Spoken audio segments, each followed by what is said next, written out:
All right, so I want to show you how to do a invoice on the web app. So if you're on a computer or laptop, if you want to do an invoice, there's a couple ways you can go about it. The first one is probably the easiest, which is just you go into my inventory and let's just say you sold this Cellini.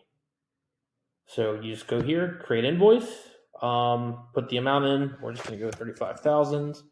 Submit. All right, so it'll put this, it'll have a picture of the watch, the serial number, the name, the amount. Depending on if you ship, what kind of discount you give. So let's say we gave a $500 discount. So that'll be in there. Tax, depending on if you charge that, if there was a deposit paid, how they wanted to pay, just say credit card here, payment details. If there's any, hey, I traded this in or this was for that, anything you might need to note, payment terms. Again, you've got the options for immediate and some net terms, shipping date. If you're shipping, we'll just put today.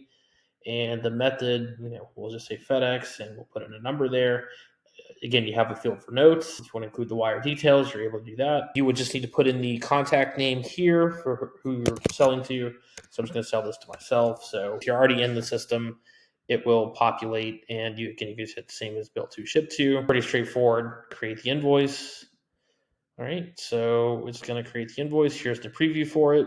So we have everything here and it's got all the details. So if you're doing a wire, like all the bank details will be right here. So you have that. Obviously, these are just kind of fake. So again, this is how you produce an invoice. You can save it and you can print it, whatever you would like to do. But it's just that simple. I'll also show you a video how to do it from the phone. It's pretty much the same process, just on a smaller screen. Let me know if you have any questions. Thanks.